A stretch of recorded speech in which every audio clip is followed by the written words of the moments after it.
Hey guys, you're watching Daniel and Gian Review, and today we are going to talk about the 2015 film starring, is it Kalki Koechlin? I've seen like, dude, I've seen so many I've seen people like pronounce seven different pronunciations on how to say her name. But anyways, it stars her. It stars Naseeruddin Shah. Naseeruddin Shah. It's our first experience with him. But it's a film about two people that meet in a hospital, basically a waiting room, because both of their significant others are in comas, and the older gentleman, Naseeruddin, I believe his name is Raj. Is his name Raj? His name is Shiv.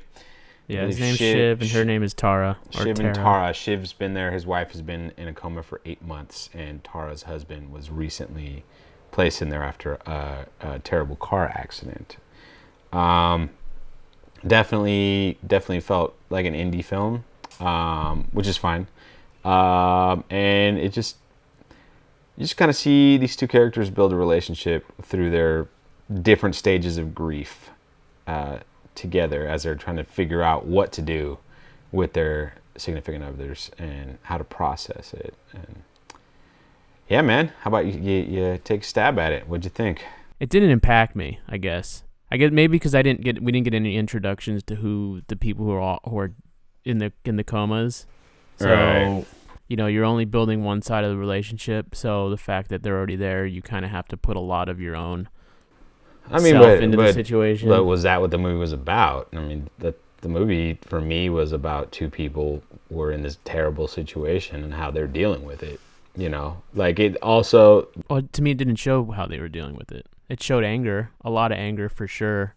But I mean, I sound negative because I think I saw. For me, I liked it. There's definitely things I can nitpick about, but overall I liked it. I liked the performances, and I thought, it made me think. I finished the movies made me think, what would I do in a situation like that? Like, how would I handle it? And to see it from all sides. There were certain times where I felt like it was leading to this point where, like the doctor, for example, he was dealing with both of their cases. I really didn't see where he was, Like when they said he that played he was both sides of the fences. Yeah, and when they made it seem like he was doing it for the money, I was like, I believe that. And then there was other times where it didn't seem like it felt like he was doing it from a genuine place, and I kind of left confused as to exactly what was the right decision, because there was points where, for those of you who haven't seen the movie, spoilers obviously, Shiv's wife has been under for 8 months and she hasn't improved at all, so they want to take her off of life support, and he obviously, this is his wife, he loves her, he doesn't want her, so he's been researching every single treatment possible, and the doctor refuses to do it. And then there was this little scene about him at the bank trying to get a loan, but then that was never addressed again, like, because the doctor, it didn't seem like it was a money thing with the doctor. It just seems like the doctor didn't think it was going to work. It was kind of confusing, and he didn't want to do it, and I didn't know what was going on, because I was kind of thinking the same thing, like, okay, if you're gonna pull her off of life support and she's gonna die, might as well try this treatment.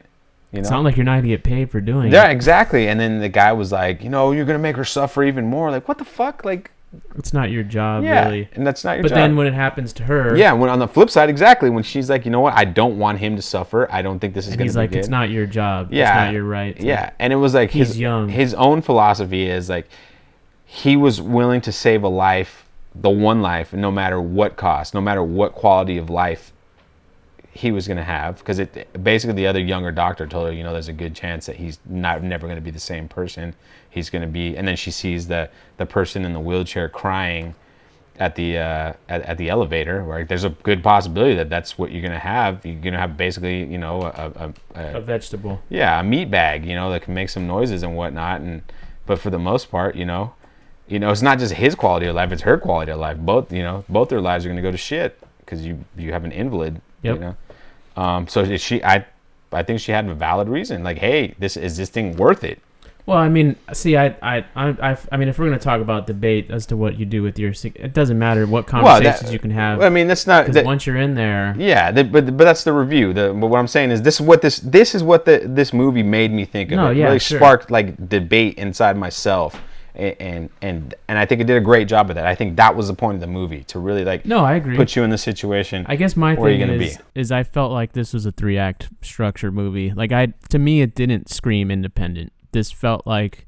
And the possibility it wasn't. So for me, well, no, I mean it definitely was. But I'm saying when I think of independent, I'm thinking of Margarita with a Straw, where like it's a looser narrative. This pretty much had a narrative. It had a thematic, with the exception of the ending, which is a thematic ending, 100%. But you know, to me, it wasn't. Like I said, it wasn't. I thought it was gonna go a bit deeper than what it did, because there's these things. I mean, the characters are so likable on both sides. Like I cared about what was going on. Like we never learn about them at all. You know, we know they refer to him as Professor. I guess that's what I mean by surface level. And then we know at the beginning when we meet her, she's like pitching she's got a fake commercial for a product she's trying to pitch with her friends, and we never see those guys again.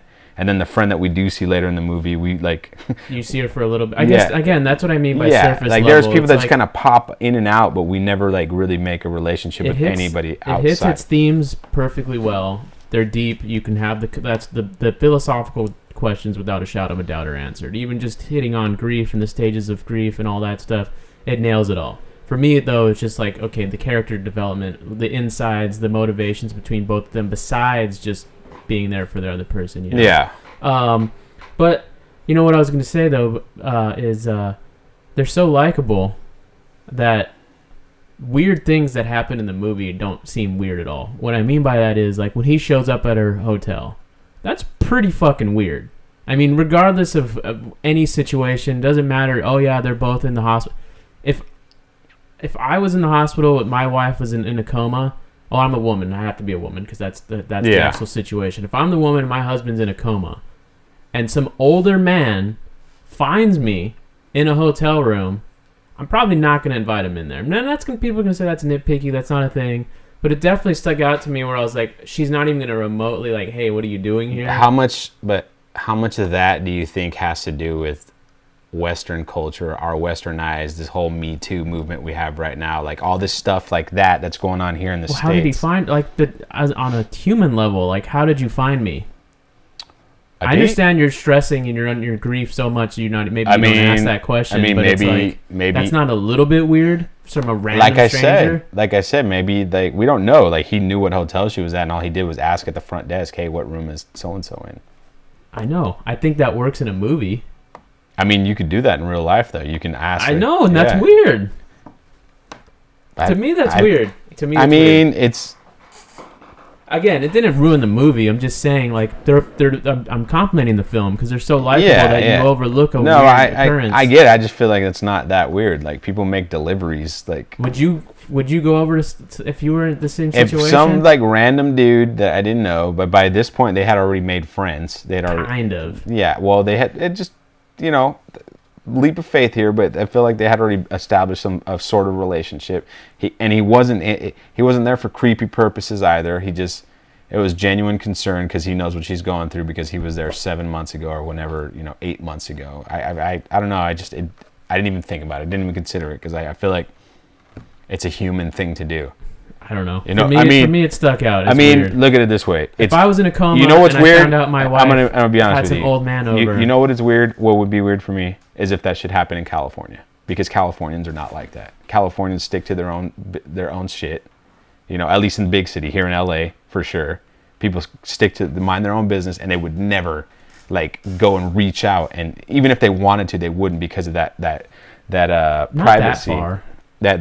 Absolutely. Maybe bring a gift to the thing, like, I was thinking of you and your husband. They might send something to you, yeah, right. Absolutely, maybe, but that's somebody that knew you well. Like, it's like I feel like we're very like we embrace our privacy a lot here in the state, even compared to New York. Like New Yorkers come here and they get freaked out because they're like, why is everybody so stuck up here? Because we're used to living in houses that are spaced apart, whereas in New York you live on top of each other like rats. Because there's no real estate there. Everything's, if you're in the city, all the apartments are like, right next to each other, even in between buildings. So you're used to being up in other people's shit all the time. And there's so many people there, you're like walking on top of people. It's just like. Well, what about the decision to not tell the parents? Yeah, no. Like, I thought that was fucking weird. Yeah, like that. Even their like, I agree even with their you. reasoning behind not doing it. That's one of my nitpicky things too. Like, it was a little strange, and then that whole concept never gets developed whatsoever. Because even Shah was behind it. He's like, no, you don't want to tell them. Right. And it's like, what? I mean, if the mom had Alzheimer's or something, like some disease like that, okay, don't don't tell him, because what is it going to do for? I mean, I guess what I see his point was that it's, she didn't put him in the damn coma. Until there's an absolute like resolution, maybe you don't let him know, because maybe he comes out of it and he's fine, rather than she hadn't decided to go through with the procedure yet. He didn't even know yet because they were still in that 48-hour period. Have her mom fly down and start wrecking shop and fucking everything up because she's all. But see, they didn't say that. No, I know, but if they would have said that, then maybe I think that's part of it too. Like, you know what I mean? Like a lot of times, like you don't tell everybody grandma's sick until it's like, we need you to come down here. Yeah, but I mean, it's your son. I don't know. That would piss me off. Any resentment that I had before. No, absolutely. I'm gonna have 10 times as much. It wasn't that was not developed whatsoever. Like, her not talking to her parents, her not talking to anyone. Like, she didn't reach out to anyone. Like, which is weird. Yeah, that was a little odd that she completely. I mean, I guess it's not. People deal with shit differently. She completely shut herself, but she was talking to a complete stranger more than she was like. But there was no real motivation behind her not having anybody to talk to. Right. She had friends, clearly. Right, and they knew, and nobody was reaching out to her. She does mention that, like, I've been here for this person, I've been here for that person. Nobody's here for me. Well, she didn't post it on Twitter or something. She didn't say, like, she didn't. I mean, there was no efforts being made to notify people. I mean, the two guys knew. The two guys because they were there when she got the notice and she had to leave, and then the other woman.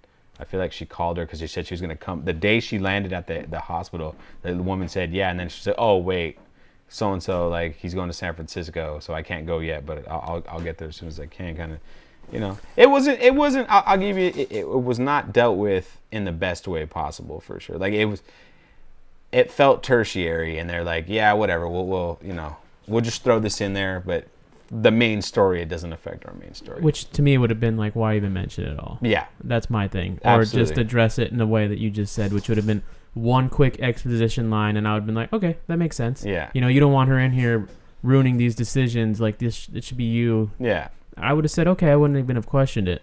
The other thing that kind of bothered me, and I'm just going to get all the negatives out of me because there's not really many. I like I said, I really did enjoy the movie. I felt like her transition from going to like this really depressed person to finding herself was pretty fast. I mean, I feel like she'd never.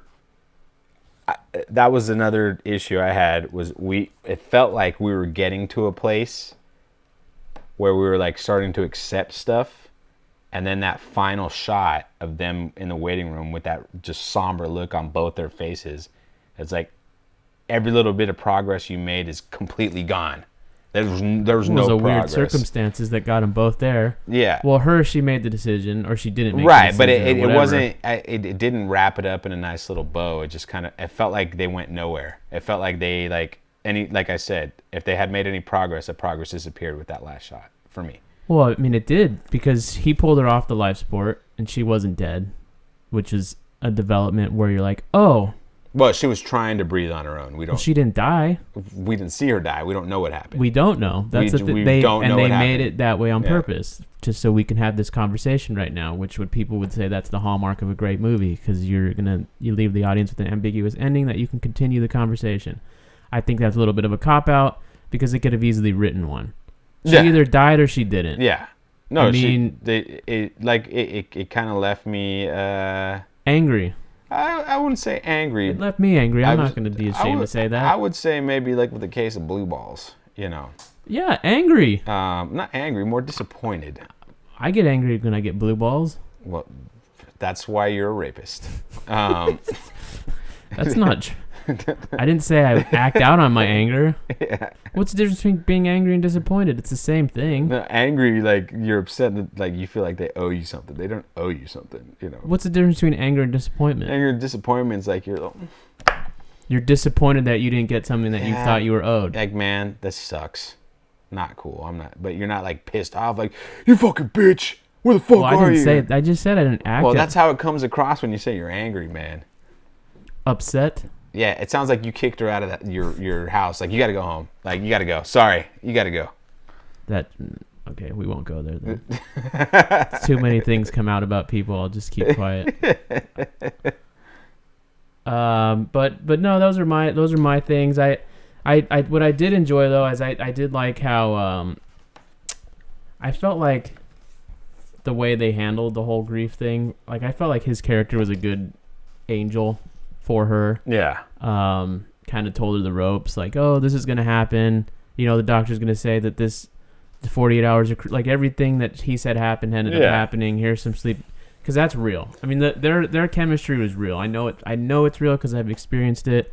When my dad went to the hospital for the very first time, it was the same thing, and he was in a coma for like 67 days or something, and same thing. Like that's why I didn't hate them. I guess maybe that's why like my things come out a little weird, because I've experienced this firsthand with my mom. Yeah. So like I knew if anyone showed up from the hospital at my house, it would be fucking weird. Yeah. Because you do have these little like communities that grow. Because there's people there who go every day. Their loved ones are not always all in a coma, but they're whatever. They're in surgery, or they got to do this, or they're.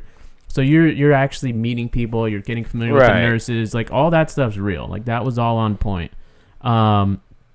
So like I connected with all that stuff 100%, and I've been through all those stages of grief too. So like for me, that really spoke to me. You know, seeing like when they're well, and we can ask you guys, is that normal?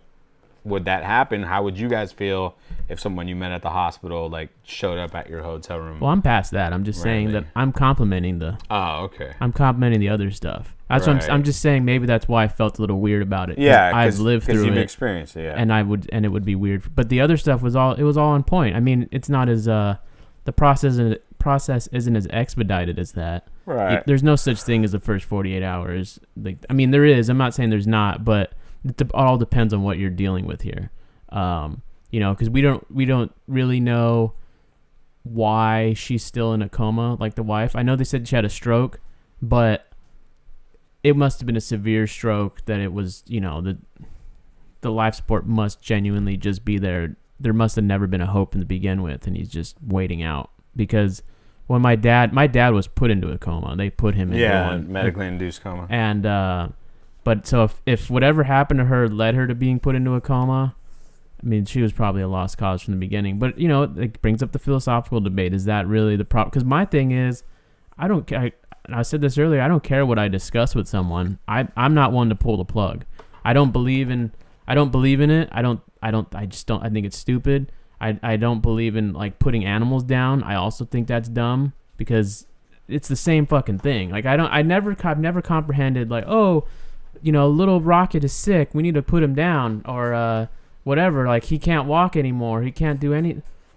I mean, to me, that's just a way of not dealing with their problems anymore. Where you are a cruel, selfish piece of shit. I don't agree with that, man. You absolutely are. You don't put your humans out. When you put people down, it's because they are suffering. It's illegal to put them down. It is illegal, and it's stupid that it's illegal. But my grandmother just died, or she died a year ago. They pulled her off of life support, and she died because she starved to death. She starved to fucking death. Is that better than giving her some sort of injection to fucking put her body? Hey, I'm not saying until it is legal. That's my thing. I'm in. If you want to commit suicide legally, why not? I don't have a problem with that. I mean, I feel like it shouldn't be illegal in the first place, just because that's an odd. I mean, you feel how you feel, but I feel like that's an odd stance to have. I'm saying if you can't do it to humans, then you shouldn't. Like, it doesn't make it right. So I'm not going after you. I'm going after the people. Are you saying more of you're an animal rights guy? Like, if you can't put a human under, you shouldn't be able to put an animal under? Is that what? No. I don't comprehend the logic behind someone who says you shouldn't put a human down, but you can put a dog down. That's what I'm saying. Okay. Because to me, it's the same thing. If you believe that you should put a dog down and you should put a human down, then I have nothing wrong with it, because that's it's fair treatment because we're all animals. That's the thing. That's my thing. If you love people say, oh, I love my dog like a family member. Well, you don't put your fucking dog down. Or you don't put your grandma down like that. Well, you can't. Well, I know. Why? Is that because society, or is it because it's an actual cruel thing to do? I don't know. I have no. I mean, that's a skin in the game. That's a podcast topic. But I'm just saying though. I'm gonna say because of societal shit. That's why. It might be. It might be the case. Let us know in the comments where you stand on that. But my thing is though, until that becomes legal, I don't see why you would need to put your animal down. Because to me, it's just getting rid of a problem. Right. It's just, I don't want to deal with fucking little Rocket because he shits himself all over the place, that he can't get up to go walk it. Like, to me, that's what it means. Right. I don't want it. It's just like, it's just like because Mexicans don't do this and black people don't do this here, where they throw this in, they throw their elderly into the homes. Yeah. White people do. That's definitely a thing that they do. They do. And I don't subscribe to that either, because that's just throwing away the problems. Now, if you have an actual circumstance where, like my cousin's grandma had Alzheimer's and there was no living relatives remotely near her. Everyone else had their own families, across the country and stuff, and they paid to have her to have a nice home. And they didn't like it, so she went and stayed in her own home, and then they paid a caretaker to come and live with her. That's a different story, kind of, because are you supposed to drop everything? In my heart, it says yeah, you are, or you bring grandma on over to you and you figure it out. But I'm Hispanic. We're kind of getting off topic here, but I don't know. I guess my thing is you just wait it out, man, because you never know. Because those things do happen where someone just fucking wakes up or just whatever. How is it? It's not my decision to kill another person. No, that's my thing. It's not your decision, but it's one of those things where what would like they mentioned in the movie, what would they want? What would they want if they were alive? Ask them. You can't ask them. Exactly. That's my point. You can't. So you can't make a decision for them either. No, but you can make a decision for them. I don't know. believe it. I feel like if how would you feel?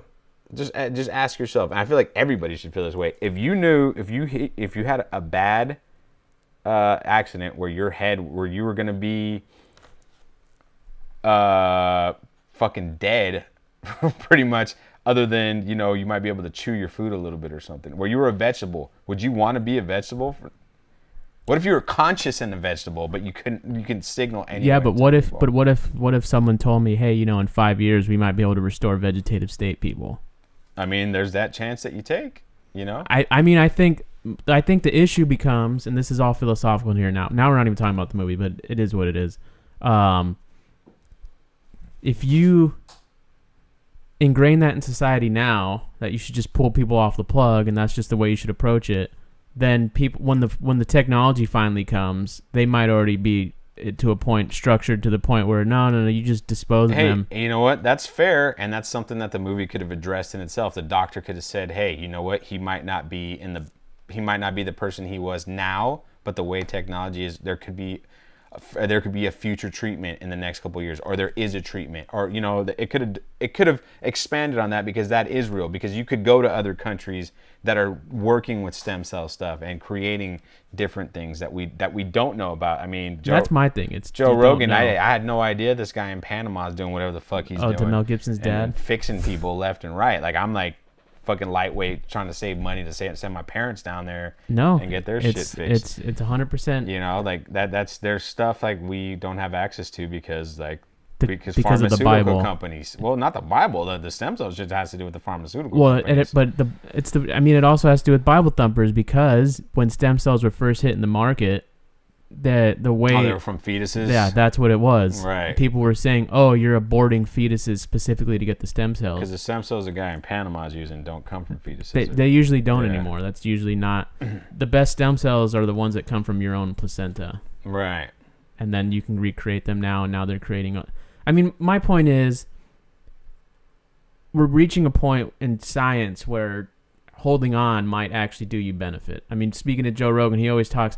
Every time someone comes in with like, oh, I have a shoulder problem, oh, I have a knee problem, the doctor says surgery. He's like, oh, you probably should not get surgery because they're saying in 2 or 3 years you're not going to need it. They're going to just inject you with some serum, and then obviously we're talking about people in comas here. We're talking about serious life-threatening shit, so it's a different right. thing. But I mean, and then it would have been a different movie too. So again, I'm not hating the movie. No, I get that, and you changed my mind for sure. That makes sense. I didn't think of it that way. I just thought more of like the immediate part of it, where it's like that person's gonna have a terrible life, and you don't know. I mean, I feel like we're fixing all kinds of shit right now, but not one person has addressed the brain yet. Like no one's coming up with any sort of brain treatments. I mean, there's that, what's it called? The Paul Stamets, the mushroom guy. He says that if you eat certain mushrooms, it restores brain function, and they're giving it to CTE people, and it's supposed to help with them.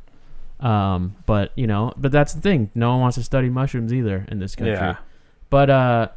But yeah, so like I said, I enjoyed the way it dealt with the whole anger, with all that stuff. Because like I said, I've been through it. I've done it all. I've gone through every step. You related to it. 100%. Yeah. It didn't make me cry or anything like that, but it definitely, it was real. I mean, it's like when she goes in to see her husband for the first time. Like I remember seeing my dad for the first time, and he was still in his coma, and it's just ingrained in my head. It's just fucking burned in there because it was a fucked up feeling. He looked like. The best way I can describe it is, first of all, he wasn't like sitting down. Like in my mind, it looked like, because he was like sitting up. Yeah. And he had all the fucking. It wasn't one simple, like the way their setup was. Had all kinds of was shit like the simple movie setup. It was like his was like tubes on tubes, and like it literally looked like he was like Captain America being souped up with like not Captain America, Bane from the Tim Burton movies being juiced up with some fucking with the venom. But anyway, yeah, no, I mean, that was a big deal. I mean, so like for me, this stuff definitely was true to all that stuff. I don't know. It didn't push the boundary, I guess. I guess I was expecting more from the trailer. I guess it really comes down to, and I didn't really get that movie. It stayed too vanilla for you. Yeah. Okay. But it's not that the vanilla was bad, because it wasn't. Vanilla is my favorite flavor of ice cream. But says a lot. But yeah. I get what you're saying. You were kind of expecting it to go a little. I guess because I could relate to it a little bit more than probably the average person can. Yeah. Everyone loses family members, so it's not like people don't understand what it's like. But I mean, where not everyone's gone through like having comas and stuff, and going to the hospital to visit someone that's in literally on a day-to-day basis. Yeah. No, I feel that for sure. But anyways, I mean, would you recommend this movie? Absolutely. Yeah, definitely. It's definitely one of the better Indian movies for sure. I mean, I didn't even think of it as an Indian movie, which is another thing that I enjoyed about it. Not saying that if I think of Indians, I hate the movie, but I'm saying that it was very universal. Yeah. I like that, where I still could relate to it, even though I'm not from this country. My hospitals don't look like that, whatever. So I kind of wish something would have happened to the doctor. Like, cause we talked about the doctor briefly, but it was just, he was so on both sides. Yeah. And it was like, he just wasn't, he needed to get slapped or something. Yeah, like it just. And then the young doctor was like, "Yeah, I don't think he's gonna do very well." And then you never to the husband. Yeah, and then you never really see the young doctor again. There was just a lot of people popping up and almost unnecessary. Like you could have made. You didn't develop. The doctor wasn't developed enough for for how important he was. He had the pieces because he had all the meat and potatoes to be an interesting character. But it just wasn't. It didn't have the sauce, I guess. Who's his motivation? Yeah, like we didn't get to know him. Does he care? Is he selfish? Exactly, and we didn't really get we had little snippets, but you never really know where he was at. And I'm with you on that. So I think, but overall, no, I enjoyed it, and I definitely recommend it if you haven't watched it. Visually, it looked good. Yeah, I know it was a well-made movie for sure. Short. Yeah, exactly. It said what it needed to say. My biggest issue, and maybe it was just a Netflix thing, but there was no subtitles for the English, and there were some parts where I was like, not. What are they saying? Exactly. No, I the same way. And I was like, usually Netflix just if you subtitles put subs everything. on, they put everything, and then they were only subtitling the guys that spoke really had really heavy accents Or if But they're speaking even those parts that were in English that was supposed to be heavy, I understood what they were saying and there were subtitles. Yeah. And I was like, oh, okay, you're picking and choosing. No, I agree with you. Yeah, it was a little odd, but that could have been Netflix. Yeah. Who knows? I don't know. So, anyways, yeah. you got any? No. Yeah. I was gonna say that's it for me. That's gonna do it for us. Thanks for watching. What do we got going on? We next week we're gonna be reviewing Ugly, so be on the lookout for that. Finally getting around to that one, and yeah. Anyways, guys, make sure to smash that like button. Let us know what you think, and we'll see you next time. Thanks for watching.